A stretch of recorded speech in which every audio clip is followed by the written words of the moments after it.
Welcome to the Canine Classroom, a podcast for dog owners, professionals, and sports enthusiasts where we discuss training, behavior issues, sports, and everything in between.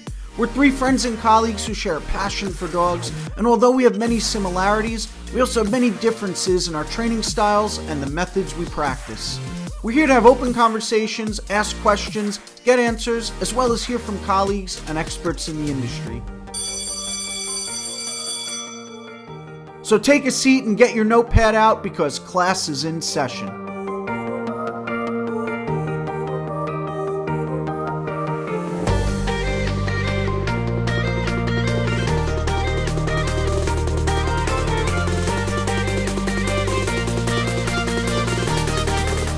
Hey everyone, welcome to the Canine Classroom. I'm Anthony DeMarinis. I'm here with Vinny Viola and Stephanie Rayner. And today we have a special guest. His name is John Imler, and he's from Top Dog Training in Louisville, Kentucky. Hello. Hey guys, how you doing? Super excited to be here. Yeah, excited to have you on. Excited to chat with you. And I think this will be a really cool and interesting conversation tonight. No pressure. You just said it. He's just setting us up to fail right from the beginning, right? Wow. Okay. Here we go. The Canine Classroom tanks after this guest. Bum. So let's introduce John a little bit. So I got your bio here. So John is the owner of Top Dog Training in Louisville, Kentucky, where he focuses on pet dog training and behavior modification for reactivity and aggression. He also helps industry professionals through the Pro Dog Trainer Mindset, a coaching platform that focuses on helping the human end of the leash by delivering training programs backed by a team of over 20 psychologists and mental health professionals. After successful careers spanning in military, law enforcement, and Fortune 500 company, in 2014, he fulfilled a dream to become a full-time professional dog trainer. That's awesome. In 2019, you're going to have to tell us about that a little bit before we actually chat. I just want to say that. But in 2019, he took an active role in the industry, volunteering for the International Association of Canine Professionals and serving on the legislative committee.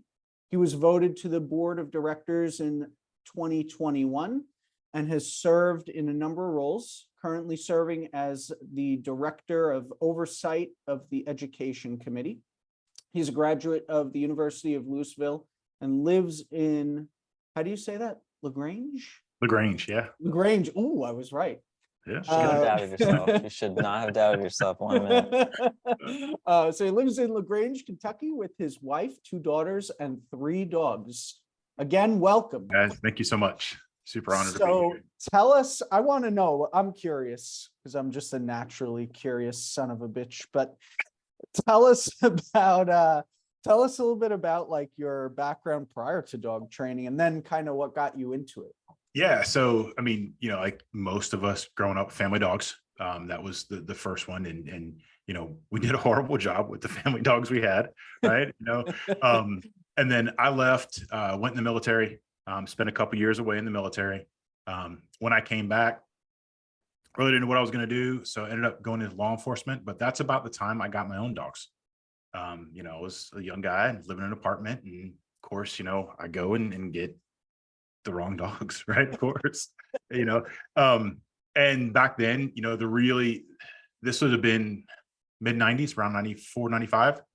So, really the only opportunity you had was either, obedience class, or books.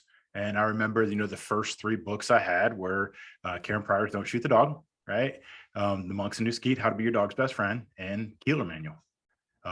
And, when the first time I had first dog I had just horrible. The one dog I adopted, he bit my mom in the hand. And then he bit my brother in the face, right? Not like a horrible bite, but it was like, I should probably do something. So I went and got the books, and I remember looking at these books going, first, and I really didn't know anything about the authors. So I wasn't knowledgeable there, but I'm like, okay, this lady probably has a huge problem because she's saying, don't shoot the dog.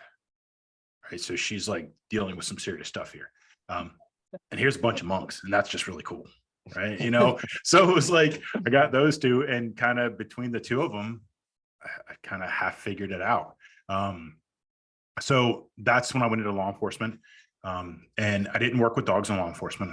Wasn't, a canine officer. I got to work with them quite a bit, either providing, security for them, or, one of the units I was in, we worked pretty closely with them as far as like detection and stuff like that. And then my wife works in the media, so her career kind of took us all over the place. In law enforcement, if you move to a different department, you kind of have to start over. So anytime you move from one jurisdiction to another, you're starting over. We moved to South Carolina. Again, the whole time we have dogs, kids started showing up. We come to Louisville, and Anthony, you mentioned Louisville. It's pronounced 8,000 different. There's actually a shirt that has like 15 pronunciations. I know. I was gonna ask, and I was like, that should be this. This should be right. It's Louisville, Louisville. So, but we came here, and instead of getting on the department here, I just went back to school and finished my degree.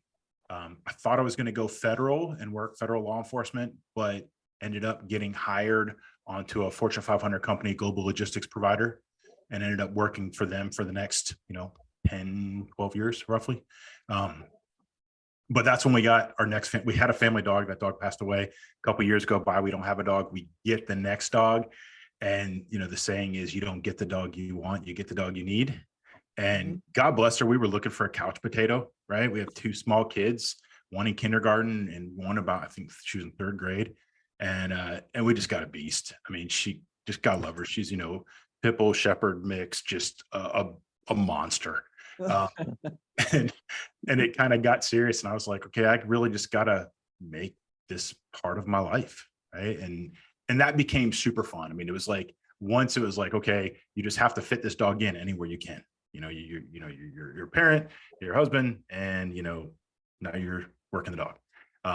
And it was pretty awesome. And I did that for a number of years while working. And I would remember I was, just listening to different, YouTube videos and taking courses on Learberg while I was working. And, me and a couple of coworkers would get together on the weekends and train dogs. And my youngest daughter, she would bring out the distractions. So it was like she would just make a bunch of noise with whatever toy she had around, and it was great training around that. And then we started thinking about just doing it full time. And I pitched it to my wife, and she's like, "You're insane." And we looked into it and really kind of gave it a good analysis. And then I remember going into my boss and giving my 2 weeks. And I mean, it was just like, hey, 2 weeks from now, I'm opening up. So I did that, and I ended up going to National Canine after that, because I wanted to just go and live in there and do like a full immersion kind of thing. But yeah, it was burn. If you ever heard the saying, burn the ships. It was just basically, there's no leaving, right? It's just, your only way home, you're burning it, right? You're stuck here. You got to make it work. And Took the leap. yeah, exactly. And that was 2014. So I've been super blessed and just, made the right decisions and had the right people around me and have been given the right opportunities.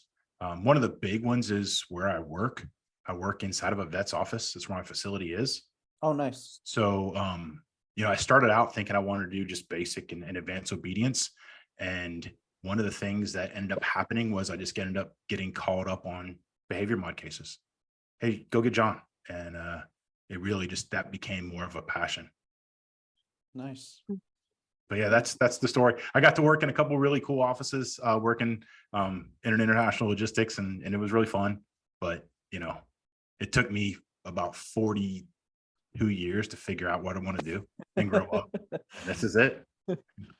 It's so interesting how, like, sometimes like how things kind of take you to a certain place, and it wound up being your dogs over time that took you to kind of where you are. And it's interesting because, like, when I started, I thought I was just gonna be working with puppies, and somehow it didn't end up that way.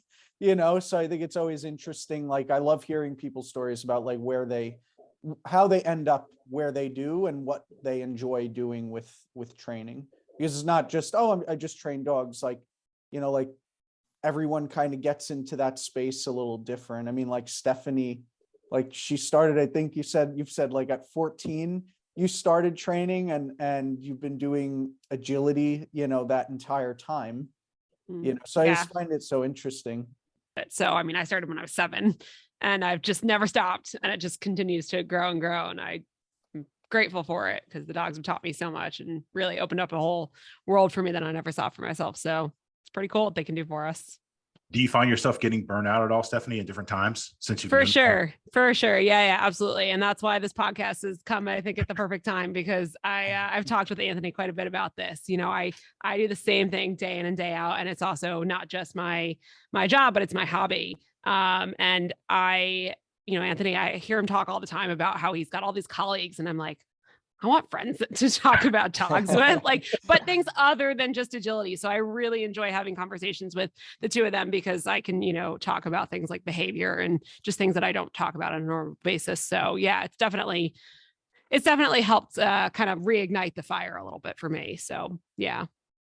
I think we talked about the other day, Anthony, but there's so many parallels between like this industry and like law enforcement, because they tell you going into law enforcement, have friends outside of law enforcement. Make sure not all your friends are in, and you hear that, going through the academy, you hear that, but the reality is you just end up talking to, because we all talk about dogs. It's why we do this, and it's tough. So yeah. Yeah. It's made me think a few times. It's made me question whether or not I should continue being friends and talking to Vinny. This guy, come on, you love me.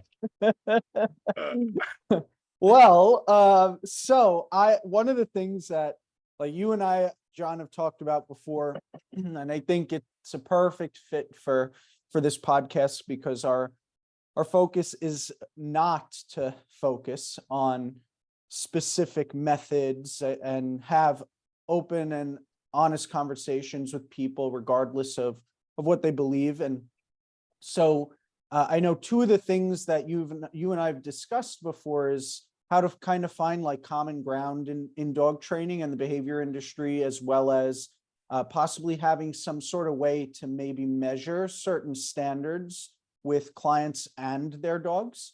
So I know you have some interesting takes on that. And I think that it's interesting, I think, because, we're going to jump into it, but I think your take on it's interesting because today a hot topic really is talking about regulating the dog training behavior industry.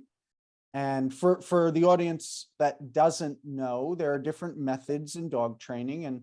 And so one of the things is trying to regulate either the way in which someone may choose to train a dog, or maybe ban certain types of tools, and who chooses those laws, those regulations. How do we, come up with a system that's going to certify or license a professional? Who's going to be the one to make the determination who considers themselves a professional or a certified professional? And so that seems to be like the big conversation today.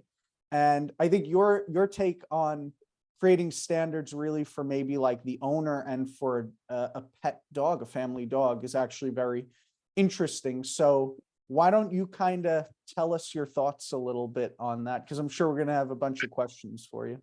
Yeah. So, we kind of fall into that category of talking about, like you mentioned, different methodologies and different approaches and how to discuss regulating the industry. But,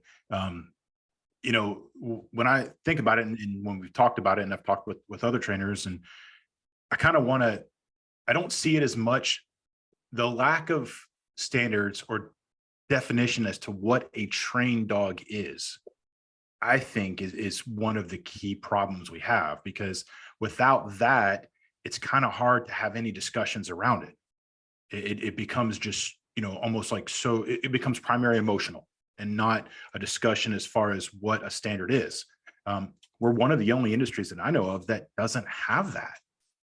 Right. So if, and I've used, obviously there's a number of different examples, but if I were to, hire a HVAC repair person to come over and fix my air conditioning, and that guy is like, or girl is basically like, the standard for a fix for it working, right, in air quotes, is all over the place.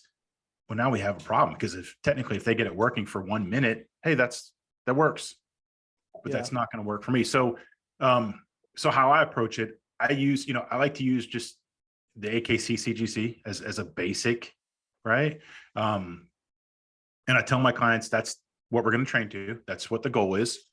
It's a fairly straightforward, easy thing to attain with the appropriate amount of practice. But that gives, number one, the client a standard as to, hey, this is what I'm shooting for. This is what a quote unquote trained dog looks like. That way, if they go out, I know there's some basis that they can judge their dog versus another dog. And that standard can float too. Obviously, if you're dealing with, severe aggression, well, there may be some issues on there that we're probably not going to maintain or not going to attain. I use the example of kind of like the high school diploma or the GED, right? There's different approaches to trying to get that and different ways to get there, but that's roughly a standard that we all want to attain. So that's the approach I use. And kind of where that came from is, you'll see people that go to customers that go to multiple dog trainers. And I mean, that's a lot of money, right? If they go to 3 different dog trainers, that's a lot of money. And if there's no consistent standard amongst the 3, if that person says, hey, my dog knows sit, and I go, okay, can you show me? And they say sit, and the dog literally, the rear end hits the ground and pops back up, that's not a sit. But if that trainer told them that was the standard they trained to, you can't tell them it's not. It's funny. This reminds me of my old boss. So I used to manage a recycling company for like 5 years, and he used to say to me all the time, I pay you well. And I used to say to him, well, that depends on what you consider being paid well and what I consider being Right. paid well. Yeah. So it kind of reminds me of that, actually, as you say that. And we have it in multiple areas. I mean, like Stephanie and AKC in agility, right? There's a standard. And Yeah. Yes and no, but yes. right. Yeah. But yeah, so and I think once we have that standard agreed upon, then now we can look at what, we can start talking about methodologies a little easier and a little more, because, okay, we're trying to reach this standard. And how do we reach that with a dog that, looks good, looks like it's having fun doing it, right? It's not all going to be butterflies and rainbows, right? Because there's going to be, it's like us. I mean, if you followed me throughout the day, there would be days I look pretty stressed, right? And I think that's just the reality of being an operant species on this planet, right? Some days are great, and some days are just, let me get through it. Yeah. Did you come up with this idea or like this thought through maybe experience with dog sports or anything like that? Because as you said that to Steph, it just made me think like, oh, you know what, like that kind of in some way makes sense, because it's like you're trying to achieve a certain goal. Like Vinny's like doing bite work or getting introduced to bite work with his dog. And so like there's certain things that you need to achieve, right, to get to different levels and everything like that. So I was just curious, like, is that what kind of led you to this like concept for a pet dog? I've always been interested in sports, in the role that sports play in standard pet dog training, because, as with anything, if it's something that we're doing, it's fun to make a sport out of it. Right. So if you look at, like combat sports, jiu-jitsu, MMA, any kind of stuff like that, you're making a sport out of that fight. And there are rules around it, and it allows you to kind of perfect some of those skills. So it really wasn't one specific sport, but yeah, I mean, when I first started my business, the tagline I wanted to use was training for the sport of life, because it was like, this is kind of, life is kind of like a set of just different standards.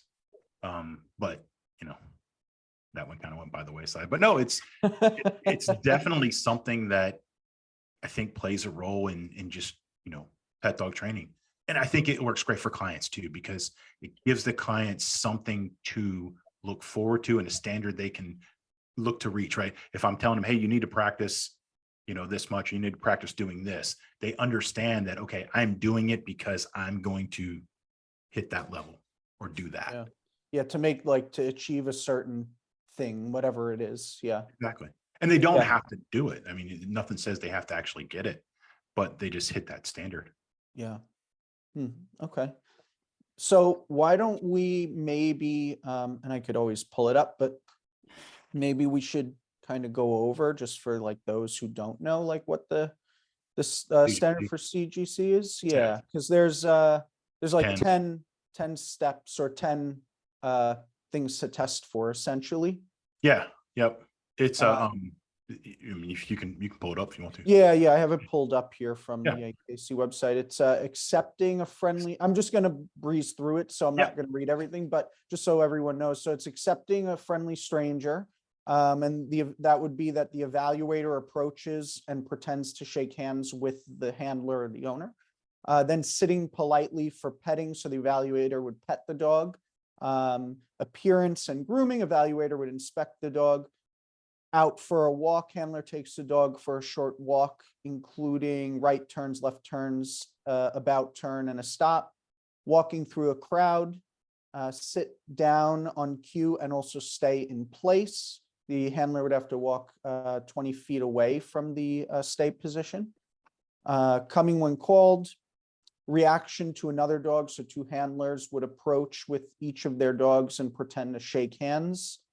Reaction to distraction, and then supervised separation, where the handler would leave for 3 minutes while the evaluator has the dog on leash for that 3-minute period. So would that, I guess, would that kind of be for your average pet dog that maybe doesn't have certain behavior issues? Because I can imagine like numbers 1, 2, and 8 being a problem for a reactive dog. Yeah, I wanted to just quickly throw a monkey wrench in this right now. I'm going to throw myself under the bus.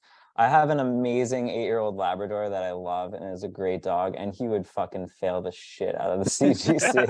Like, I'm just gonna like, maybe some dog trainers don't want to admit it, but like, he would not sit for a grooming. Like, he is excited. He has been excitable his entire life. He's a field Labrador, and like, I'm sure there's ways I could go about passing it if someone held a gun to my head, but like, I've kind of just been like, you know what?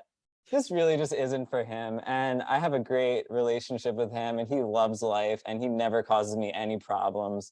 So like, I guess along with that of like, just to play devil's advocate a little bit with the people that are say like, hey, like my dog makes it through life fine without a sit stay, like just doesn't need it. Like I don't need to ask my dog to sit. And sometimes like Anthony's talking about with like certain severe cases, right? Like if your dog has really bad separation anxiety and that's the only thing that's bothering you.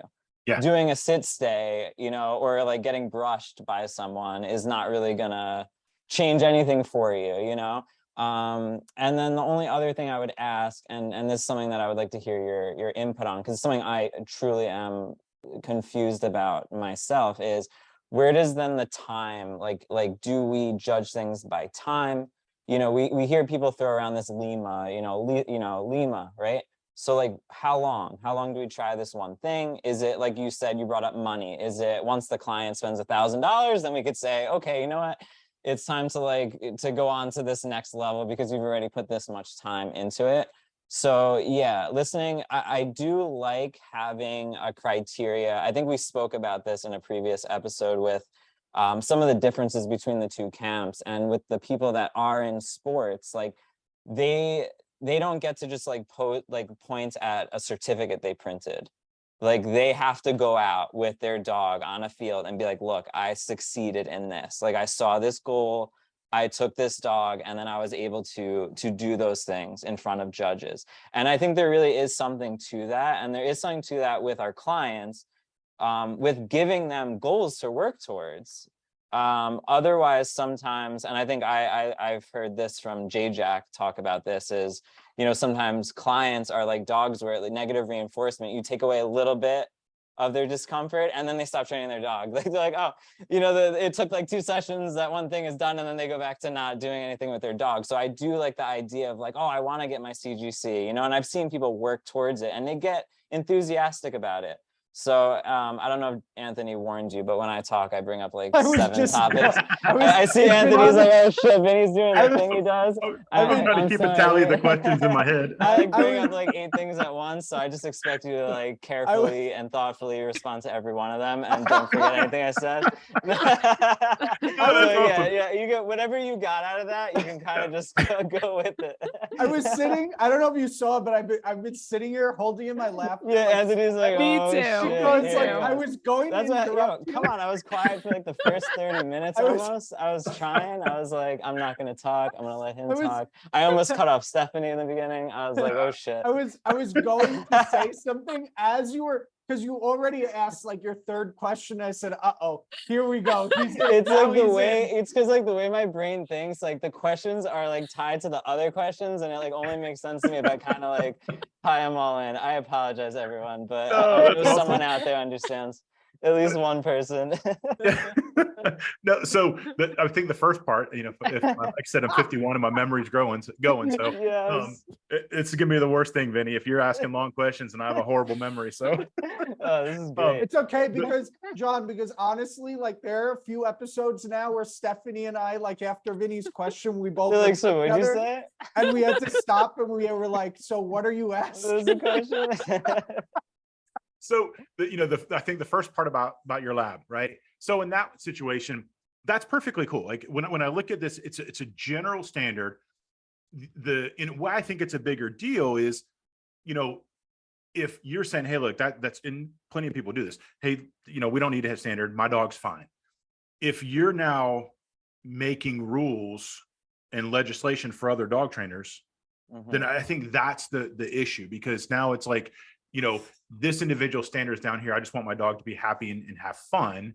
And then now that dog goes out in public, right? And I'm sure you can handle your dog out in public, but now that's where, you know, it's when that view is now going and making legislation, right? So I think, you know, and I'm with you, man, you know, if my dog's happy and you know, she's just having a great time, that's great. I just want to make sure that, and when clients come in, they're like, dude, I don't want to do all this. I want to get this, this, and that, right? And that's their call.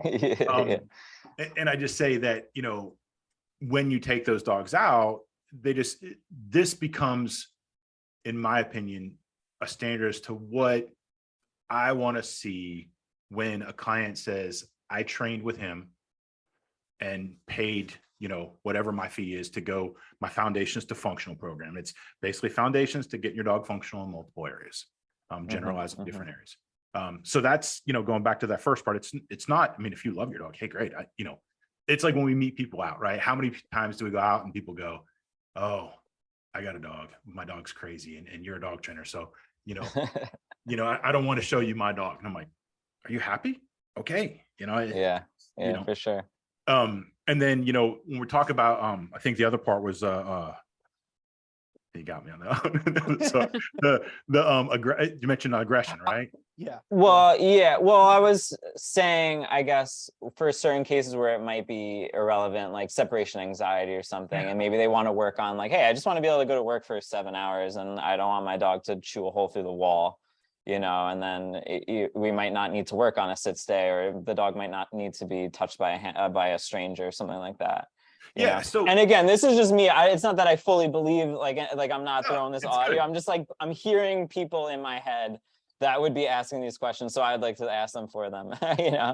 So like when we look at, you know, and I hate the word obedience, right? It's just because it's kind of just been thrown around for a number of years, but when we look at it, it goes back to those words that we all need to agree upon, right? So I look at it more like manners, right? So when I'm teaching a dog sit, to a dog, sit equals please. I want the dog to use that as a way to say, please, can I do this? I also need if I need you to do this, just show me you can do it, right? It doesn't have to be, you're going to do it right now and I have to see it, right? So the dog should understand that and see it as a valuable thing.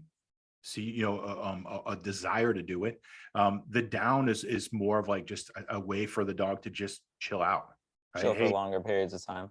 exactly. Yeah. I mean, hey, you know, I need the dog to understand that if I need you to lay down, then you need to do it and kind of just chill out. You're going to hang out for a while and then we'll get to do something else. And then recalls, I think, you know, recall is one of the most important skills we all need. You know, so when we look at those, again, it's a general approach, but you can modify it for each client. If I have a client that has horrible separation anxiety and that supervised separation is a huge deal for them, we're going to shoot for 30 seconds. And if we get for 30 seconds, then maybe we, you know, we'll do a little bit longer. If it's a dog aggression issue or dog reactivity, then that distance, you know, with that other dog may be a little further. I just want them to understand that, hey, look, this is something, because if they get that win with that dog, you know, 100, 200 feet away, now it's like, wait, if I keep working, can I get that dog closer? For sure. For sure. And so, yeah, that's, you know, and the tough part is, you know, we have, you know, the big thing I'm looking for, and when we talk about it, is just have some kind of standard so that if for some reason, because when they're making legislation, there's going to be people that decide on what, you know, what this is. And just to have something that we can all start to say, you know, and So you then- as a trainer do this. So then to tie into like one of my 20 other questions, with the time, and then we're talking about now standards and we're talking about legislation, which is of course talking about tools and people banning certain things. And I listened to you on the Working Dog Depot podcast recently. Yeah. And you were talking about something that I've seen, and it was the changing of certain words and redefining, like what is dog abuse. So I guess what I'm getting at is we have these standards, then how do we decide, or who gets to decide, like how long do we have to get that met? And then at which point can we start, creating discomfort? When can we start putting discomfort onto a dog? Because again, like, to be fair, there are some people that think, even minor levels of discomfort is abusive or is violent or is pain, right? And we can get into that. We don't have to get into that whole thing. But like, where do we draw that line? And then how do we pick? Like, how do we choose? How do we put a number on it? You know what I mean? Because like, you look like a bigger and stronger dude than me. I'm sure you pulling on a prong is different than me, and the numbers are different. And like, how do we set levels? So that are clear. Yeah. So, I mean, that's, again, great long question there, Vinny. When we look at that, right? So, the learner has to determine what's aversive, right? So I think one of the things that people talk about, have talked about, years ago that I heard was, we've all been in situations where, I'm guessing, where, somebody comes in and maybe their dog is a little bit uncomfortable, right? And we're like, okay, let's let them kind of chill out a little bit, maybe offer them a reward or something like that. And they go to give the dog a reward and the dog turns its face away, right? Because it's still maybe a little too uncomfortable. That's right. There's a definition of positive punishment. Yeah, for sure. Right? It's, you introduce an aversive. And so now it's like, wait a second, the intention there was to give that dog a reward and make the dog maybe feel a little more comfortable. But the dog determined that, no, that's not exactly what it is. So it becomes difficult. I mean, us as professionals have to make that call. I'm looking for, I have a dog here for a board and train.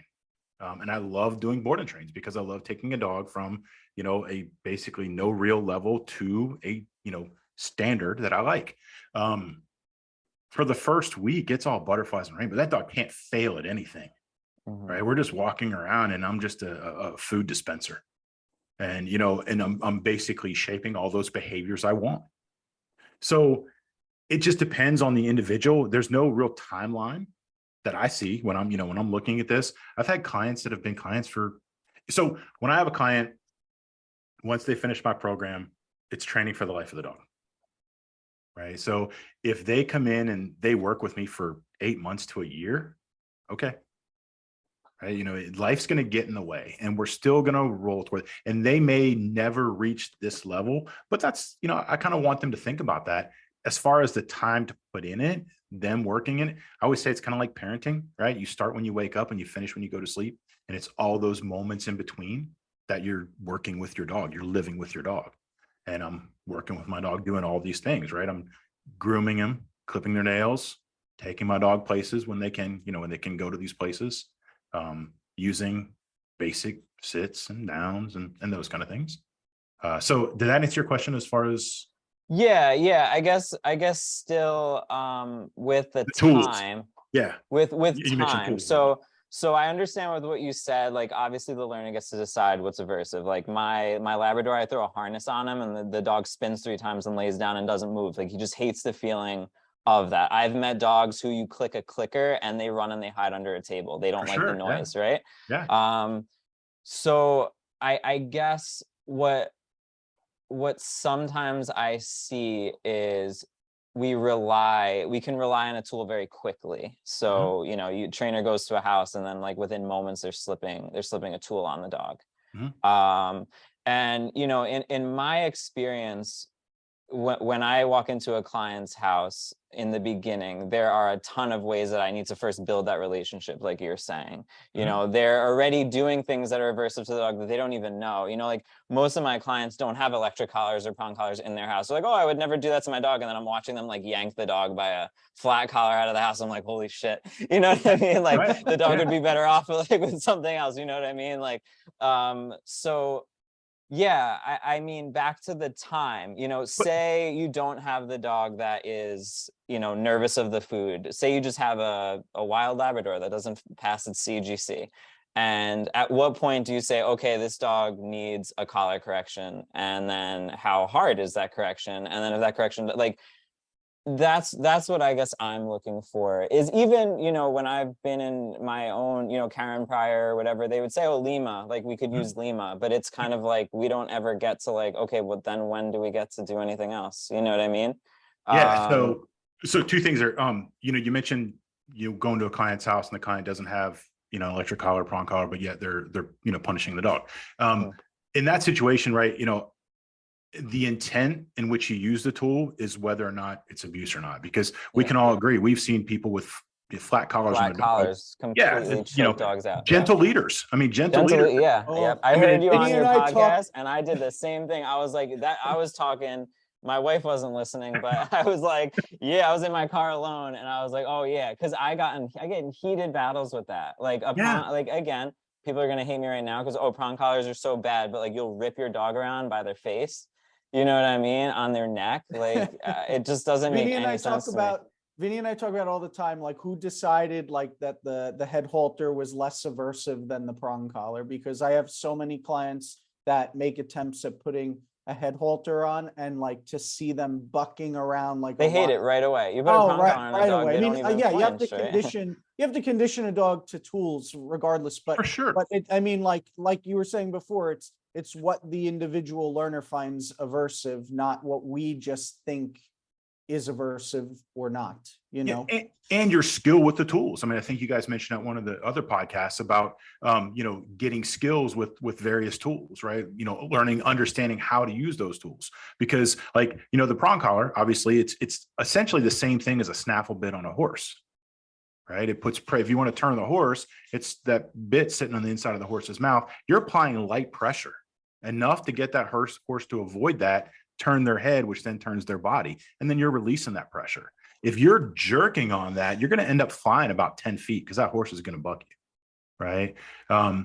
Same thing with and we talk about Lima, right? Lima is just a whole other, that's a whole other podcast. It's a second podcast. So, one of the things I like was the old, and I've used this for years, the old American Veterinary Society of Animal Behaviorists position statement on punishment, right?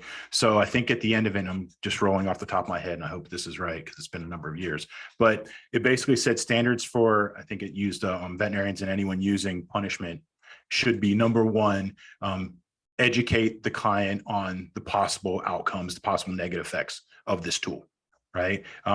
Be aware of any negative effects occurring and have a plan to mitigate those should they appear, right? That's with any tool, right? The current huge issue facing dogs right now, biggest health issue is canine obesity. Comes from food. We all use food in training, right? So, I mean, that to me is the misuse of that is one of the biggest aversives out there, because dogs are suffering.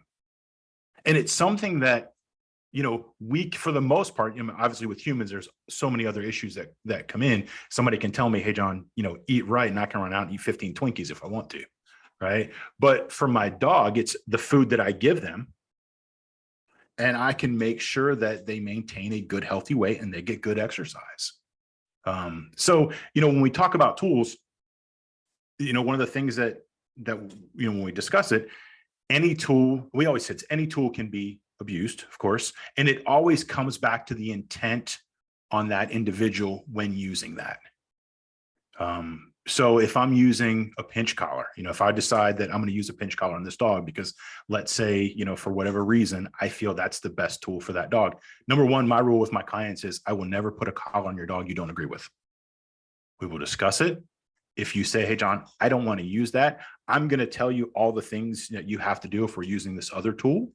And we're going to look at the dog, right? Because, we talked about gentle leaders. I had a lab, we talked about harnesses. I had a lab came in the other day, overweight, but you could tell that lab has worn a harness for like 6 years.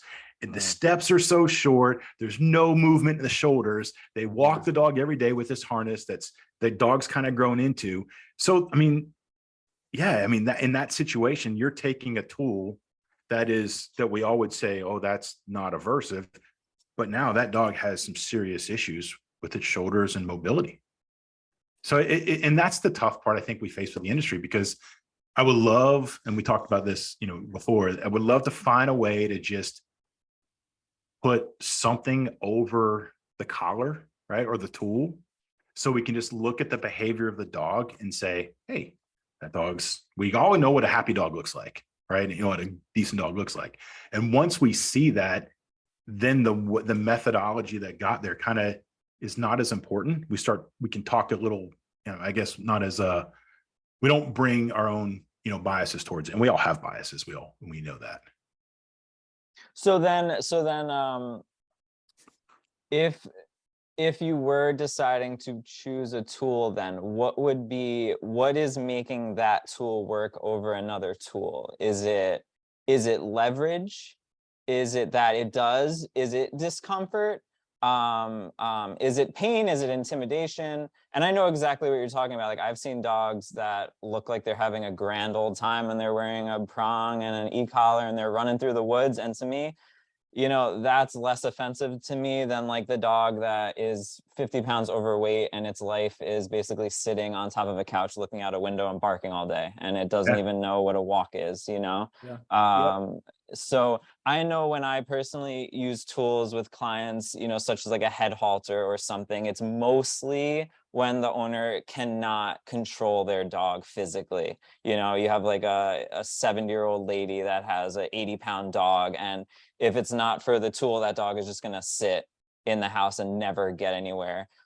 So I guess to kind of circle back and ask, I guess, more bluntly, when, if ever, should you intentionally or should you not use pain or discomfort to get a behavior?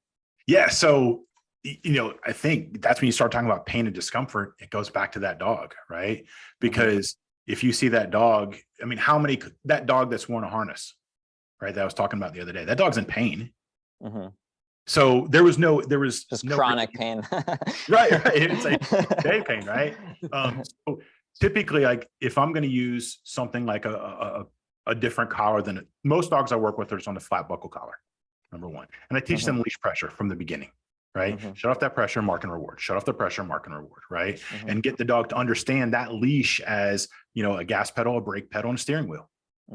And I'm the one reinforcing all of that. So once that basic level of communication is done, I can then use anything I want for depending on that dog and that client. Because it's your method, is not your tool. Yeah, exactly. Yeah. So then if you need like a mechanical advantage at that point, I can find the right mechanical advantage for that dog. If I have a dog that, has a longer muzzle right, and maybe is a little more sensitive, then I'm not going to use a gentle leader, right, or some kind of head halter, because that dog's going to start nose diving as soon as we put it on. And you're gonna, it's going to be less difficult. It's going to be more difficult to condition that tool. Whereas if I can use a pinch collar on that dog now understands how to shut off the pressure, right? So there's probably it's very unlikely you're going to be using a big correction in that point, right? Because that dog understands it and it sees it as a way to communicate versus, the human just jerking it around. Now, when we're using any kind of positive punishment or any kind of punishment, typically, my rule is if the dog's going to hurt themselves, right? If the dog's going to hurt somebody else, or if the dog is going to destroy some type of property that you are with the dog on, right? So if your dog is going to, lunge into the street, running in the street. Now, this is after you've already taught everything else, right? So it's not just put the dog on there and go out, and start doing this. But if you're walking down the street, your dog understands to walk on a loose leash, and it sees that as rewarding. It's in that magic hula hoop on your left hand or right hand side, right? And then the dog goes, I know I'm supposed to be here, but guess what? I'm going for, the squirrel in the road. At that point, it would be appropriate for some type of correction, because the dog understands that, right? And I think at that point, you have to have, I'm not going to say you have to, at that point, it's warranted to have that single learning event to have that dog possibly think next time I shouldn't just lunge for that or go after that.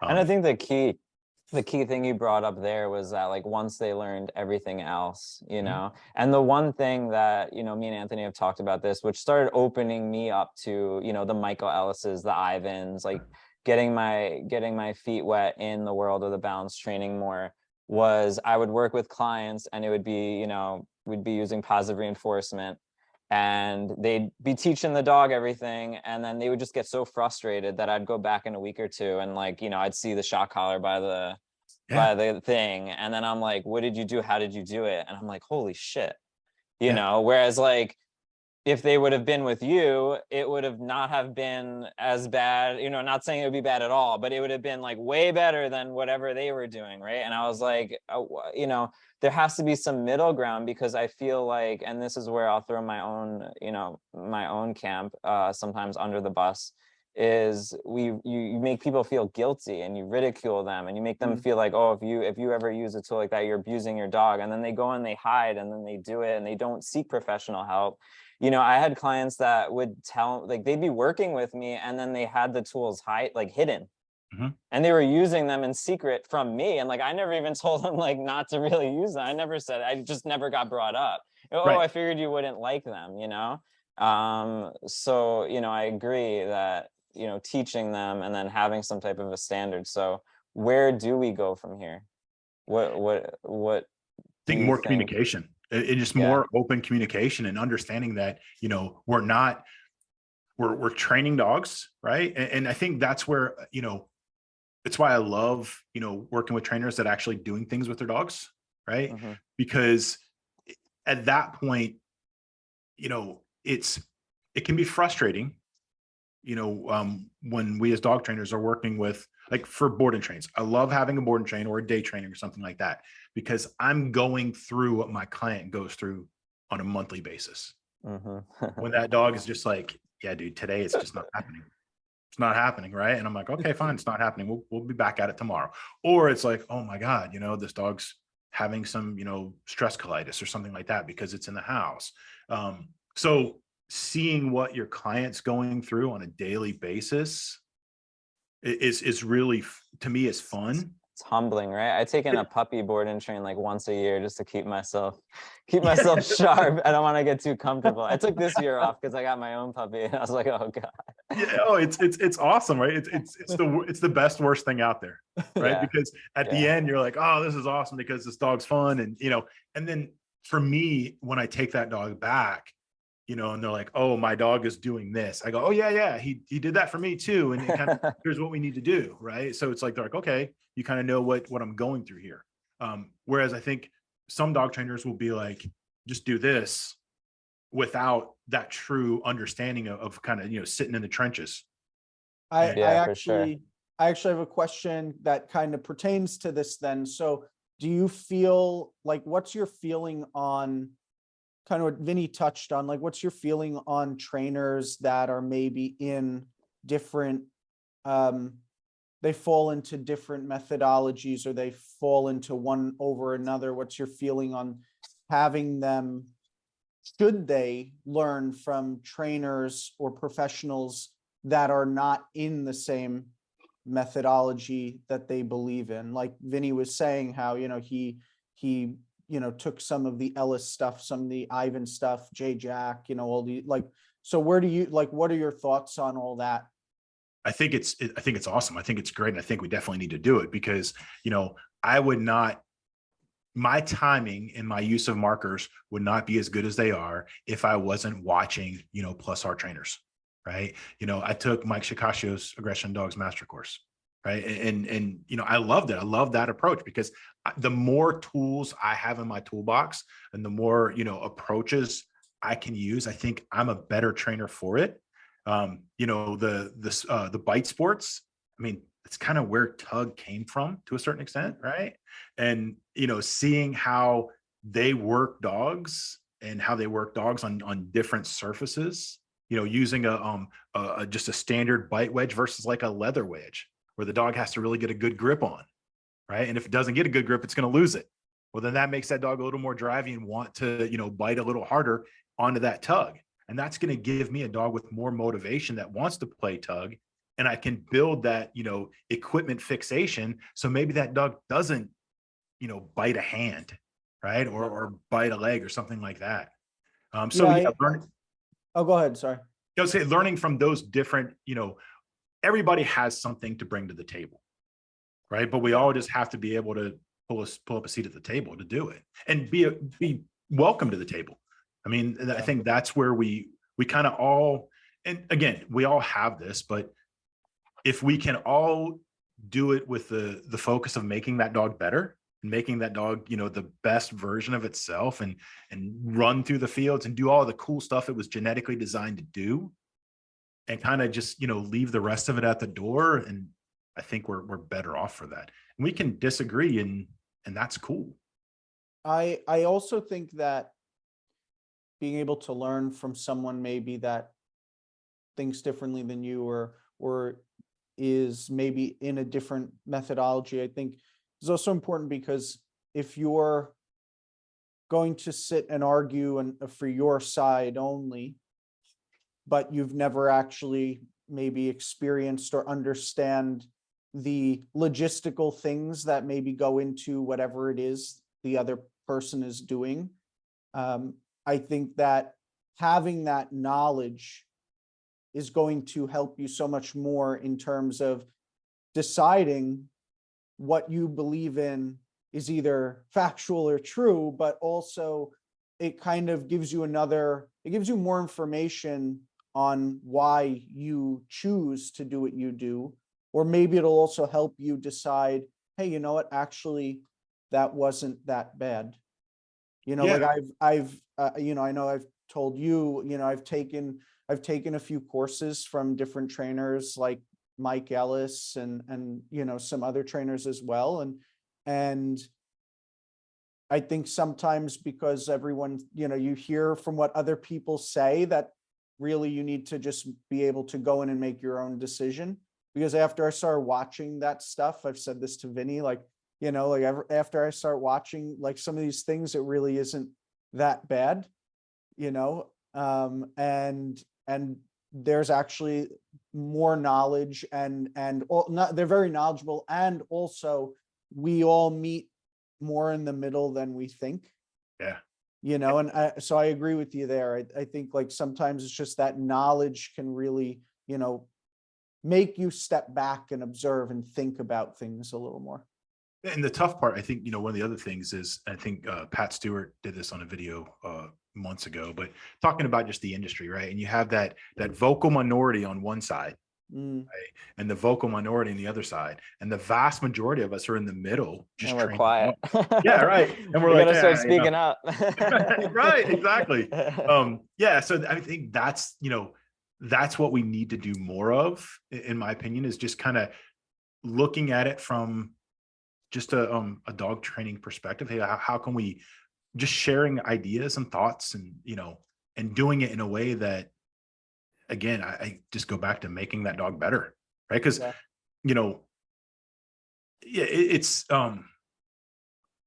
it can become different. I know Robert Sapolsky, he has this video, this 6-minute video on the big thing, right? And one of those YouTube things, and he talks about the how you get two groups together, and when one group disagrees with the other group, Yes, there's yes. I've all seen that, that. all those good hormone. Yeah, that's right. They're horrible. They're doing this, blah blah blah, and it just kind of just keeps that going, and Yeah, not no, until it's you true. find that common ground, right? And when you look at, and I know, Vinny, you mentioned on one of the previous podcasts about having a background in psychology, and when you look at those, finding those common grounds, I mean, that's how you get rid of a lot of that. When these two people can't stand each other, but they're both Cards fans, now it's like, wait a second, we're both Cards fans, can't be that bad, right? So I Yeah. think if we find more of that, whether Yeah. through sports or standards or something like that. Yeah, it's true. And it's so funny because I'm just sitting here like listening to you say all this, and I can only speak for myself. But I'm just laughing because like 4 years ago or whatever, I don't know that I would have been as open to this conversation. I'm embarrassed. It's fucking horrible to say. What a but piece like, of shit you were 4 yeah, years I ago, mean, what dude. a piece of shit. I mean, yeah, Vinny. Vinny's one to I can talk about. attest to that because I've watched his growth over the last 4 years. Yeah, He's And like, I knew him 4 when I years ago. first He met was a piece of Anthony, shit. yeah, but when I first met Anthony, I mean, you were purely positive, and I knew that from the get-go. And I was willing to just meet you in the middle and let you take your time and let you kind of, I was happy to show you some other things and just let you be the one to decide what was best for your dog at the end of the day. Because John, you said it multiple times. I mean, it's about the dog at the end of the day. I mean, that's why we do what we do, right? So, Yep. yeah. But didn't mean to interrupt you there, Anthony. No, No. I mean, Join in, yeah. She that was said the double perfect. P word. We're in trouble. You pain in the ass. So, Vinny's one to talk. No, and like with me, so- the thing that motivated me with this is I've been feeling, honestly, and still to this day right now, very like campless. But Yeah. like I'm almost feeling more comfortable here than anywhere else. Like I have probably balance trainers looking at my videos and being like, look at this dumbass with his dumb dog that can't even pass the CGC. They're probably listening like, haha, his Labrador is an idiot, But then I have, people in my direct messages telling me that I'm like jerking dogs and punishing them because I'm teaching them leash pressure at like with my pinky holding the leash. And then you get to the point where it's like, well, I can't please you because like, no matter what I do, it's wrong. Like if I say, like I said no to my dog in a video, and that means that you're not getting the tug, dude, because you bit it before I told you to. And now I'm like this horrible, abusive person. But then on the far end of it, it's like, I'm not like rolling newspapers up and bonking my dog in the head and telling him that like I'm the alpha, you know what I mean? So then it's like, I kind of feel like, I think that's why people do go to the middle and they get quiet. Because I'm like, if I speak up on this, the balance trainers are gonna, maybe push me down or ridicule me. And then if I go too much this way, then like that's not gonna be enough for that, and then I'm gonna be called a balance trainer. So it's just like I'm a dog trainer. And then the funny thing too is like with the social media aspect where like my safe haven has been my work, because I go to work and I walk into a client's home. Do you know how many times I talk about quadrants or positive punishment or balanced dog training? They don't know. They just know I'm Vinny, the dog trainer that their friend used, and they like their dog. And I came over and I'm just helping them train their dog, And so then like I go back, and then the social media world is so toxic. And I think sometimes it is filled with some people that are, maybe on there too much, which like I'm guilty of myself. And then you get into those bubbles and it feels like you have to be like at war constantly and proving the other side is wrong with something. And it's like, I don't know, man. It's like what you said, you got to help the dogs. You got to do it for the dogs and for the people that, people are struggling. They want our help. I think one of the things you mentioned there, Vinny, is one of the things we see most often is if you create, if you're on social media and you create a training persona that is stuck in this one thing, it is really hard for you to break out, whether you're on one side or the other. And I don't like that. I hate the term balanced. I just, it's because like I'm a huge fan of definitions, right? It's so funny that both sides hate the names for their sides. Right. Like, That's so great. I love this. It's crazy because like I know my family gets frustrated because we start talking. I'm like, well, what does that mean? Well, what does that mean, right? And so we start, if we can't define it, how can we? I don't feel. I like Lima. I'm a Lima trainer, right? I would consider myself a Lima trainer. And when we look at Lima's far more. When you look at Steve Lindsay's handbook on applied dog training, right? I mean, that the one page they cite that a lot of people cite is not the whole thing. It's not all of Lima. So and it happens from second to second, minute to minute. So it's really hard to have a very big blueprint towards this is how I'm going to do it. My understanding of it is, so you're going second to second, doing what I need to do to keep this dog healthy, to achieve the goal I want. So the dog, I mean, again, we're doing it so the dog can be better in the long run, so the dog can enjoy more. Now you mentioned, the standards, people coming at you for your lab. My Ridgeback, right? She's 8. She got her CGC when she was about 8 months. I don't like that. Yeah. It's, and I'll never do that again. Nowadays I'm like, look, if a client wants to do that, right? I always say, don't, any dog less than 2 years. I'm like, don't train your dog, raise your dog. Right. Because the minute you change that statement, it's a whole different approach. Right. Because, and I use my dog as an example. When she got that, I mean, it was like a choreographed dance, right? She was on for that day. That was not indicative of her daily behaviors, right? So now, you mean she's not just perfect all the time? Right? She's a Ridgeback, right? It's like playing fetch with a Ridgeback. They're like, no, dude, that's not gonna happen. You go get the ball. But yeah, no. So I think that's where finding that common ground and having those discussions and kind of just putting the labels away, I think is what and the I'm going to use the term balance side. The balance side, you mentioned Ivan, right? Ivan Valvano. A couple of years ago, there was, Ivan had put a picture up of his dog, and his dog was wearing a pinch collar, and it was a loose pinch collar, very loose, longer pinch collar, and he specifically using that type of collar on that fit for a specific task. Well, I think he had like a flexi lead, right? Too. Right, he might have, yeah. And like some, a younger trainer gets on and goes, well, that collar's put on wrong. And it goes on to this whole thing about how that collar is not on right. And we're like, hey, do you know who you're talking to? Right. I mean, that guy knows exactly what he's doing. Everybody's just like, oh. So yeah, I mean, and I think that's why I'm such, and I know it really pisses people off when I talk about, standards and stuff, because I go back to that. I'm like, if we have that one thing we can agree on, a generalized approach, then we can start to look, okay, well, how did you do that? And you can see how they got it, and you can go, I like that. I don't like that. Your dog's fine. Your dog's good. Your dog looks good, looks healthy, happy, and you're doing a great job. I just don't like that for me. And, everybody has their own thing. I went to National Canine, right? And it's more of a, I'm not going to say compulsion based, but it is, right? You're using slip chains and prong collars and things like that. You're not using a lot of food. I don't really use a lot of that anymore. But what I did do was you'd spend a lot of time practicing without the dog on leash work. I mean, my leash work, you come out of that school with phenomenal leash work because it's in your hand all day. You're really, you're using it, you're practicing how to apply pressure, how to release pressure. So I can take that away from it, right? And I can take certain things away from it, but that's not indicative of the kind of trainer I am.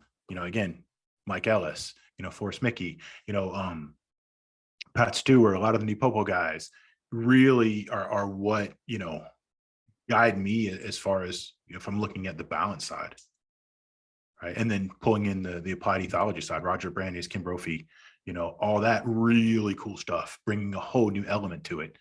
Like, and we talk about that in the standards, like, going back to and this is where I'm going to disagree with my standards thing, right? There may be certain dogs that just, you're fighting genetics and it just may not work. Right. And so now you have to adjust what you're looking for, based on that.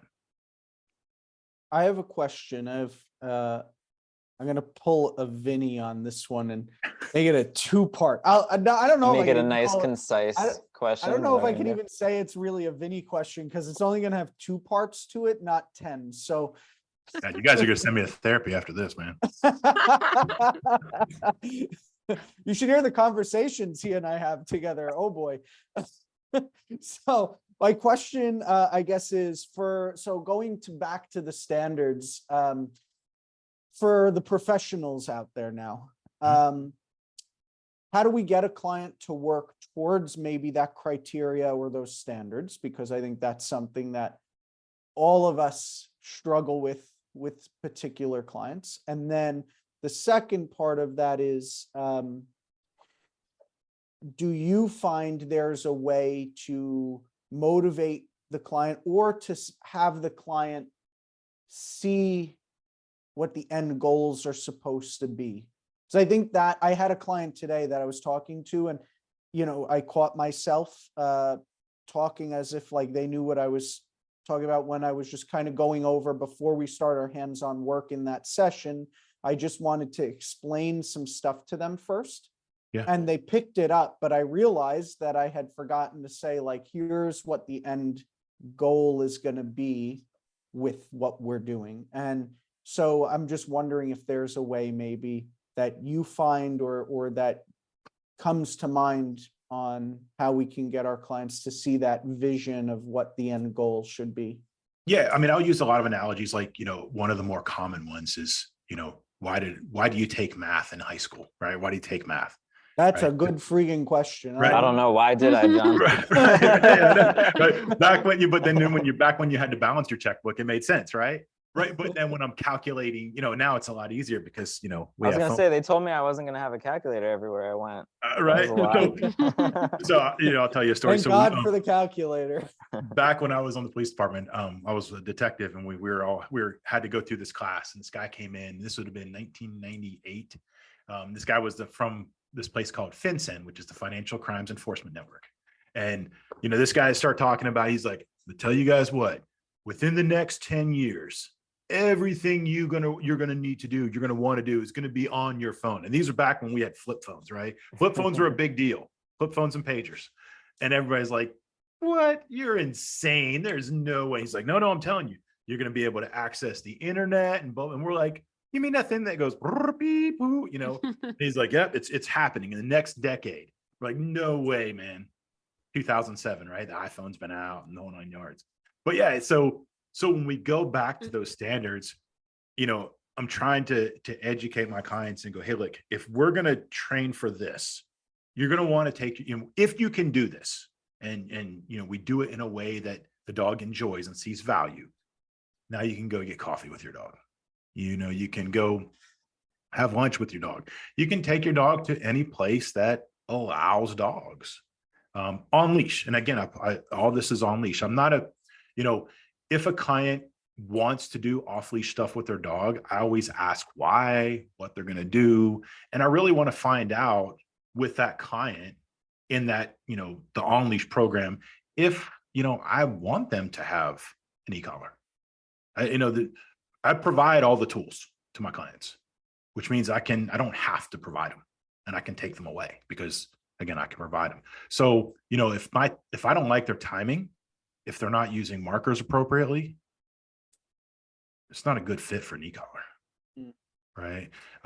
Because, so when going back to the standards, I'm just selling the idea that you can take your dog different places and not have to have that fear of your dog completely acting out because they understand what they're supposed to do. a large portion of them misbehaving is because the client's anxious, right? If you're taking your dog out, you're going to go out and get coffee with your dog, and your dog, your dog's going to act up. Well, they're fidgety, they're pulling a little too tight, holding that dog a little too tight. When then that dog gets frustrated because it's too tight to the owner and it wants to pull away. And then now somebody comes up with little Fluffy, and Fluffy's growling at that dog, and that dog feels like it's being held too tight. And now you have anxiety building, where if you kind of give them the idea that by doing this, it provides more freedom and the ability to take your dog more places, that's love it. I mean, talk about, being able to be handled. I mean, that's our, like, God bless you. When they bring the dog in, the dog sees being handled as a valuable thing. I mean, I had my Malin in a couple of weeks ago, and she had to get her eyes checked out, and they had to put like the little litmus strip inside the eyelid. Oof. And hold it there for like 10 seconds, right? And then putting the green drops in, shutting the lights out, and putting a light in her eyes. And then, I had to put drops in her eyes twice a day. The fact that she could sit there and take that and be like, okay, because, we've worked on that since she was a puppy. So she sees value in it. And, she knows that, okay, if the squeeze is worth the juice, she's going to take all this and get that reward at the end. And we just kind of work for that. So, in looking at those individual elements, and when I work with other trainers and they're asking me about this, I'm like, come up with your own. It doesn't have to be the CGC, whatever you feel comfortable with. Maybe it's just walking on a loose leash, being handled and distractions, but come up with something so that you can approach each dog with a little bit of consistency, and know this is what we're training for. It helps me with board and trains because, I get that dog out every morning. I know where we're at. I know where we're going, and I can adjust as needed depending on how that dog's feeling that day. And it doesn't have to be a 3-week thing. I mean, I've had board and trains where that dog needed 5 weeks, 6 weeks. That's okay. So how do we do this? How do we do it? Do we have to like I don't know, who's the head of the force free? Who's the head of the balance? Like, how do we, do we even see this happening? And I'll admit a trend that I've been seeing lately is almost the aversion of saying the word dog training. Yeah. I don't know if you've seen that. Yeah. Like just training dogs is almost a bad word to say now. And then it's like, maybe that's where I draw my line, because I enjoy having a dog that's trained, right? Like, I don't need my dog to follow me around like I'm some master, but I would like to call my dog, and I'd like my dog to come to me, right? I'd like my dog to sleep and not wake me up all night and pee on my floor. And I'd like to walk my dog down the street and not be, ripping my arm out of its socket. So, I'm trying to think about what kind of pushback. I'm trying to almost like steel man the argument of the opposite side. And maybe, could you do that? Like, what do you think would be the steel man of someone that was arguing against what you're saying right now? Or maybe what's the biggest pushback you've had? It's tough because I think, one of the first things people say, well, I don't use any aversive in my dogs. I don't use any aversive with my dogs. And I always say, I use the example of winter and raining when it's 35 degrees and it's raining. I always say, well, does your dog poop in the corner of your house? They go, no. And I'm like, well, then the dog's going outside in 35 degrees and raining. That's an aversive, right? Your dog doesn't have to, you could sit over there and clean it up, but you choose to send your dog out there, right? So it's, when we look at it, it's when we tie into those very specific dogmas, I think is where we kind of get, and then the tough part is people have to be able to have that conversation, because a lot of people will hear that and go, that doesn't make any sense. Right. And that's the tough part. I think the scary part for me is, we talk about, banning tools and things like that. And it doesn't stop there. Right. We know that, bite sports. Vinny, you mentioned you're getting into, what sports are you doing now? Mondeering. Yeah. Okay. So at some point, there's no doubt in my mind, people are going to say, we don't need dogs that bite things. Yeah, we don't need Malinois. Why? Right. Yeah. And it's like, well, that dog's biting things. Why were you training dog to bite things? Mhm. Right. And then it gets to wait, how many dogs get injured on agility? Right. Well, you're injuring dogs. We got to really start cutting back on that. We got to make the jumps lower to the point where there are no jumps. Right. We got to make everything wider so the dog doesn't fall off. Right.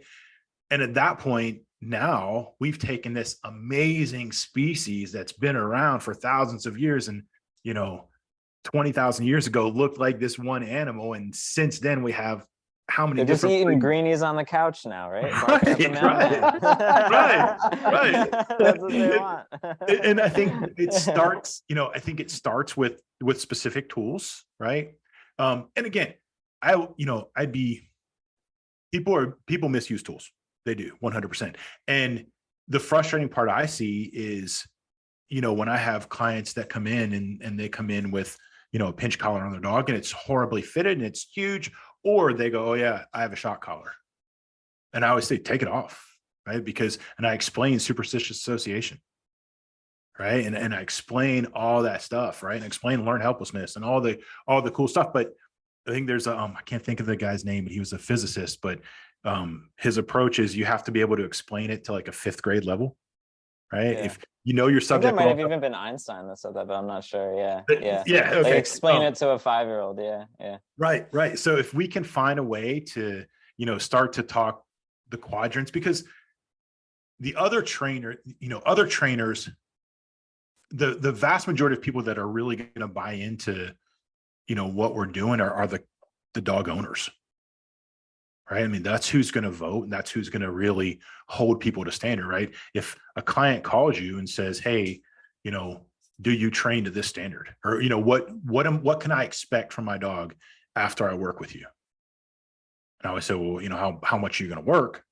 I mean, one of the things when we're working with other clients, I go, well, my dog's 50-50. I'm like, okay, well, how consistent are you? You can't expect any more consistency from your dog than what you bring to the table. Yeah. Right. So it's pushing our clients. And then I think if we put a standard out, you're going to have pushback, right? But if it's a personal thing that, hey, this is what I train to, if you don't agree, that's fine, but here's the product I'm putting out. And it's the dog looks good, the client's happy, the people are taking their dogs out. And then somebody goes, oh my God, that dog looks awesome. And then they drop your name. I think that's where it grows. And you're always going to get trainers or other individuals in the industry that don't like what we're doing. And I think it sucks. But yeah, so I don't know how to, on that one, Vinny, as far as like, pushback from the other camps. I don't have the answer to that one. I mean, I don't know. I know that if individually we all have a level that we individually train to, and again, my Ridgeback, right? She can walk on a leash sometimes, depending on what's out there, right? But I know I could get her to that level if I had to, right? And I'm okay with that because she's 8 and I have 5 acres and I don't have to walk my dogs on a leash as much. I have to take her to the vet, and I can, take her out, but she's not like my Malinois. I'm out with a lot more.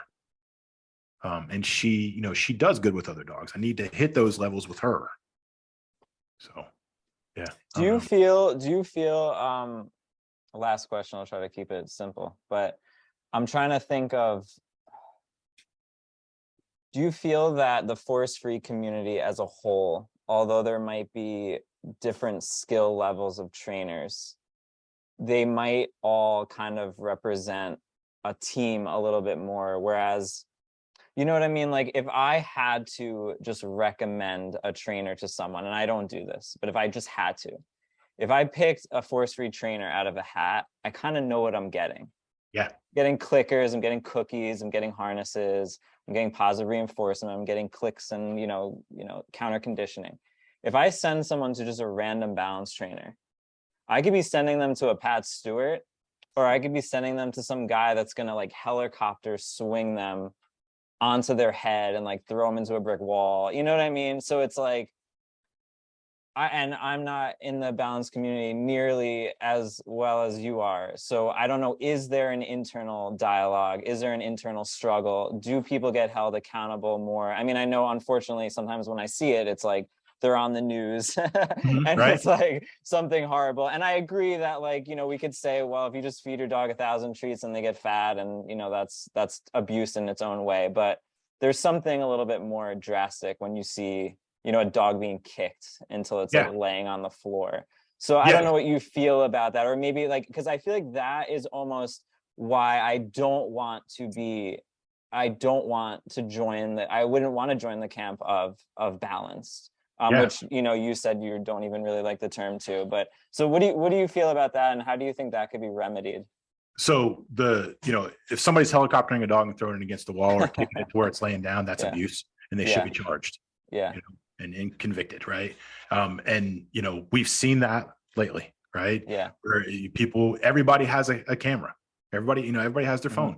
And I have clients that, you know, want to videotape, and most of the trainers I know are okay with that, right? But yeah, going back to those extremes, that's abuse, and they need to be charged. And you know, if they're in any organization, you know, and they're charged, they're being kicked out potentially, and you know, not being allowed back in. So yeah, but going back to your original point, there's, you know, the force, I'm gonna use force free, right? The term force free, but if you look at that community, for the most part, we know how everybody thinks in that community, right? You know, it's pretty straightforward. If you're going to use, and again, air quotes, balanced community, there's a lot more variation as to approaches. I personally see that as a good thing, right? Again, I do. Yeah, it's like a double-edged sword. Right. It is, because then there's more variation in thought, and then there's, you know, ingenuity, and there's different minds thinking. But then there's those sneaky little devils that creep in, and then like, you know, we're dog trainers. A client has no idea. You know, I have people reach out to me on Instagram and like, I don't know who to go to. Yeah, it's stressful to them. So yeah, I'm sorry. No, you're fine. Yeah. So when you have those trainers that you know are harsher, right? It's known, and if somebody's asking me, hey, who would you send somebody to? I know, you know, who I would send them to, right? Because I know who trains like me. But at the same time, I'm like, hey, interview them, right? Interview the trainers, ask them the questions, ask to see their other dogs, right? No, don't just look at the reviews, but ask to see their other dogs, right? Ask to potentially sit in on a lesson, right? Asking all those questions. And, you know, that variation of approach, right? The best analogy, the example I often use is like mindfulness, right? John Kabat-Zinn, when he started mindfulness, he brought mindfulness back in the day in like the late 80s, right? Everybody was like, he goes, I couldn't bring this in and go, here's this, you know, approach towards meditation. It comes from Buddhism, blah, blah, blah. In the 80s, everybody'd be like, what are you talking about? We're not going to, this is he's a medical doctor. He's like, we're not going to take that, right? You're out of your mind. But he kind of took it and, you know, brought it into the medical community. And 20 years later, now everybody's like, yeah, it's solid. So when we're looking at, because I get frustrated sometimes when, you know, I talk with other trainers and they start talking about like energy, right? And I always go, okay, define energy, you know, because, you know, when they see energy, I'm seeing like negative reinforcement. Right. But at the same time, I'm like, you know, I can't close my mind completely because in 10 years, somebody could go, oh, we've discovered energy and blah, blah, blah. And I'd have to go, oh, well, you know, I spent how many years going, that's a bunch of crap. Right. So it's kind of like, hey, how do we find that common ground? And, you know, you may say it's this, but I'm looking at it from this perspective. I do think, and I say this to you know, the balance community, you need to learn science, right? Because that's the common language we're all using. We can bring other stuff. And I think that's a big problem we face is, you know, kind of where dog training as a whole has gotten. It's almost like a pseudoscience, right? And we kind of go back to our individual little camps and kind of pull things, you know, with different discussion. We talk about like drive, right? And I think, you know, one of the posts that was flying around a couple of weeks ago was somebody said there's no such thing as prey drive, Yes. right? Yeah. And, Yeah. and it's tough because, you know, that individual was quoting from Pangsep. And I don't, as far as I know, Pangsep doesn't refer to drives, right? You know, it looks at the, you know, the seeking system and as far as systems. So if that individual believes in Pangsep as an approach and they go, well, there's no such thing as drive, based on what they're reading, they're right in their mind. Right. And, you know, then that kind of became, I think some people were saying, yeah, dogs are not predators. I think, you know, I saw a couple of different trainers saying that. And it's like, now we're They got kind a lot of of, they got a lot of squirrel ghosts that are going to haunt them. yeah, it's, yeah. So it's, I think, you know, if we sit down and define, here's what we're talking about, here's all the things we can agree on. Now we've created that framework of how we can move forward. And if somebody comes in and goes, hey, I got this great idea, let's helicopter a dog into a down because that makes the dog, we're, you know, the vast majority that have common sense are going to go, what? No. Right. And then it's going to be, no, dude, we don't do that. Right. That's not cool. Yeah. And then that individual can stay as part of this group, or they can go do their own thing and potentially face, you know, consequences. So yeah, I think that's where, if we're, it's happening because the pendulum is all over the place, right? Yeah, So yeah. like, you know, I think Mike Ellis talks about in one of the podcasts about how when he swung way to like the force-free side, and then he had 2 dogs that he raised, and they were like 2 years of age, and those dogs had never seen any kind of real correction or pressure or anything. And the first time he had to use a correction, right? Because, you know, they were mouths and really intense and doing something really, you know, it's going to hurt themselves. The dogs fell apart. Right. And so, yeah, that's where, you know, I think there's a lot of similarities in that, I think in raising kids. Right. So like everybody gets a trophy kind of thing. Right. It's Don't make fun of my collection of 2-inch trophies I keep at my parents' house. It's tough because, you know, now, you know, you almost have a fear of failing, right? Or a fear of making a mistake. Right. Yeah. And that's, and it's tough because, and I go back, I'm going to pick on the balance side, right? If I'm using potentially, if I'm using corrections to teach everything, really old school kind of stuff, right? And I teach that dog to heel, and that dog's healing and staying next to me because if it goes out of that little spot, it's going to face a correction. And then I put that dog in a stay, and that dog moves, and I go back and I correct that dog. And then I go, Fido, here. And that dog goes, no, dude, I'm afraid to make a mistake. Yeah. You know, now, so I think there's, you know, there's a potential there. And then on the flip side, me and Anthony talked about this. One of the things that if I get like somebody that's gone to like more of a plus R trainers are really good at building drive and building intensity and building behavior. And, you know, I think it's God, who said it? Jerry Bradshaw said, you know, be careful the monster you create because you got to live with them. So a lot of people, we will take these young puppies and they're using a lot of reinforcement and they're really building all this.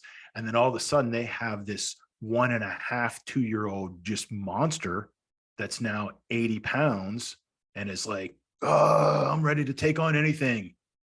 And that trainer Guilty. That was exactly what I do with my Labrador. It was a lot of shaping and marking and clicker training and bomb, fast. And the dog didn't know how. I got up to take a pee in the middle of the night, and he would be like heeling by my side, like, "What are we doing?" Right? You know, yeah. So but now, yeah.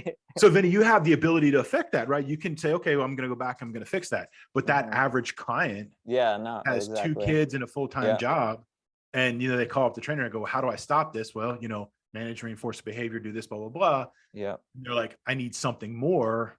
And then, you know, so it's tough because it's finding that middle ground. I almost said finding that balance, right? Don't you say it. I was just gonna say, don't say It's finding that middle ground where you can motivate a dog to create behavior, but you can also, you know, do the things you need to do to stop certain behaviors, right? And doing it in a way that, you know, and I forget what the trainer said this, but, you know, one of the most I hate the term loving, but I think the quote was, one of the most loving things you can do is a well-timed correction, right? Because you can stop that specific behavior. And again, it's that single learning event. The dog goes, okay, right, I shouldn't do that again. And we see that as parents, right? If you're walking with your child down the street and they're walking next to you and they take off into the middle of the street, you're not going to, I mean, you're going to reach out and stop. You're going to yell, no, reach out and grab something, and maybe their arm, their shirt or something. I mean, it's potentially going to hurt them briefly because it's not going to be comfortable. It's going to scare the crap out of them, but it has to be that learning event that makes them think twice about running out in the street again. Now, you don't teach them to walk next to you by slinging on their arm, of course, right? But you have to have that ability. And I think if we take away the stigma of using it humanely and appropriately, then it's it becomes easier, right? I think Brad Pfeiffer said on one of the podcasts years ago, there are 4 quadrants, right? And there are 4 quadrants. So we can't live life not being in that, avoiding that one quadrant. We just have to be selective on how we use it. Yeah, and I think, just to tie it all together, one of the most important things that you brought up is talking, having these discussions, not just going into our little rooms and coming up with our own jargon to fucking talk about it. Am I saying that word right, Anthony? Jargon? Yeah, jargon. Yeah, jargon. That's my favorite word that I Jargon. don't know how to say, so I'm just gonna keep jargony. So we're gonna go in and then we're gonna talk, in our circles, and then we're gonna demonize the other side, and I don't think it's productive at all. Yeah, and it's that trust. More talking is good. That trust. I mean, we talked about before. Me and Anthony talked about it. I'm getting on my podcast up. I'd love to have you guys on, right? And it's that having that trust that we're going to talk, and I mean, you're not going to edit my words for me to go, I love helicoptering dogs, right? Oh, that's a great idea. He actually said he agreed. All the trainers he knows agree with it. I think he said, right? Right. Yeah. And that's. Let me ask you a question. Will you ask questions like Vinny? Because I don't know if I'll be able to keep up. That. Hey, I'm just keeping the ball rolling here. We're keeping the ball rolling here. No, but yeah, that's entirely right. Like, and we don't have to agree on everything for me to still value you as a human being and learn something from you. Like that's the way that I see it, 100%. Like, I hope we don't agree on everything. Yeah, right? Because that would just be boring as hell. It'd be weird, if we all just sat here and like, yeah, that's a good idea, It'd be like over, and I like pushing back on you, not even because I want to push on you, but I just want to hear what you're like, the way you answer things, because some of these questions are in my own head. I don't keep my thoughts solid. I think that's why even when I'm talking, it's very fluid. I'm questioning my own thoughts, maybe sometimes too much, right? but I feel like I want to continue to grow. When someone disagrees with me or someone says something that I disagree with, I don't want to just get mad and be like, oh, that's stupid. I want to be like, why does that anger me? Why is that upsetting me? Or maybe I need to rethink something that I'm thinking, because I think it is hard. Especially, maybe I'm talking for myself, but as you get older, to like start reframing the way you think about stuff.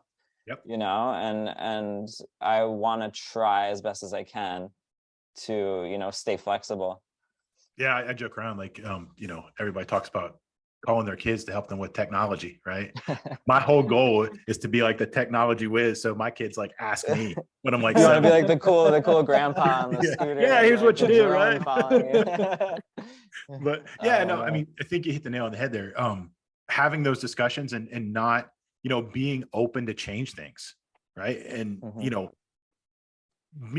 from my perspective, overusing, just practice, right? Making it a habit for that dog, right? Because what we know is habits are hard to break, right? And they're aversive if you don't do them. Right. So when we start looking at it from that perspective, and we see those dogs doing things out of habit, good things, and, being faced with a distraction and them going back to the original behavior simply because it's a habit, right? Because you spend a lot more time, working that dog into doing something to get reinforcement. That's, I think we're all having the ability to question everything you do. and make it to the point where you're not doing it to get paralysis by analysis, right? Because Mhm. I think we all face that. I know I face that. Mhm. You know, when going through things like, okay, well, do I need to redo this? Do I need to redo it again? Mhm. But having the ability just to question the things you do and being able to defend it too. For sure. Yeah, and I agree. I think well, like Vinny brings up a good point. Like, being able to, yeah, of course, to have those open conversations with other professionals, but also even to ask those questions to yourself. Yeah. Because I think that's something that we all do it. I don't think everyone likes to admit it. Like today, I left a client that after I left, I started thinking to myself, I was like, like what would it be like if there was some form of punishment for this particular case? Would it maybe address something better than how I left with that client? Yeah. And I think that, like, I can only imagine like what that comment right there that I just said is going to bring, but like I think that those are Vinny's laughing, but I think that those are honest questions and conversations, and I think that it's okay to ask those things to yourself or with other colleagues, and I think that being able to have these open conversations are so much more important than just running back to where you fall or what you believe. Like, it's okay to like maybe bring those conversations up also to those individuals, but being able to have those conversations, be more open-minded or just to listen. It doesn't mean you need to change what you believe or your ethics or anything like that, but just to hear out what someone has to say can be a world of difference for you, your client, their dog. So it's And just, having the answer that we all hate, right? It depends. yeah. Right. It depends, right? Oh, And- here we go. Now we're starting a whole no, I'm just kidding. But yes, but there's so many variances, right? And everybody has different things they bring to the table. And as you continue to build that, experience and with different dogs and different things and different, activities with your dog, now you're like, okay, you just have that bigger just breadth of experience to call upon. Yeah. Right. I mean, I go back to before I did this full time, right? We did an agility course or did agility class, and it was awesome with my older dog. Right. And, one of the big things was, understanding me, the trainer, and now I look back on it, I wish I would have listened more. Right. But just seeing those dogs, like they're in such a state of drive, but that drive is being managed by the person running with them, and there's that it's that communication back and forth, and at any point in time they can stop that, right? That trainer can literally stop everything right then and there. That's pretty awesome. That's a good intense level of control. And if there's not a carryover from that into pet dog training, I don't know what I don't know. I mean, there is 100%. Same with bite sports, right? Same with, herding, right? And we talked about tray ball the other day and kind of the nuances on that. And just, yeah, it sucks because there's not enough years in a lifetime to learn all the stuff you want to learn about this. And It's so true though. One of the things I've realized about myself recently is because there's so many things I want to learn and there's not enough time in the day, it really gets me really anxious. Like, it gets me really agitated. No, it's true. Like, it's true though. Like I because there isn't there, like, there's so many things that you want to learn and you want to do, and it's like there's just not enough time. yeah. So now would that be negative reinforcement, right? That frustration and the ability to go learn, right? Oh man. Yeah. So yeah, it's just it's Well, John, this was awesome. Thank It you was. very much for coming here and joining us today. This was such an awesome It's conversation. awesome meeting you. Great guy. Yeah, thank you for your Yeah. time. no I told problem. you Thank guys, he wasn't a bad guy, right? Not too bad, not too bad. I mean, I didn't really take before- your word for it, but Here we go. Here we freaking go. Listen, before we wrap this thing up, why don't you tell everyone where they can find you if you want to bring up your Dog Pro program as well, feel free, and your social media handles, all that stuff.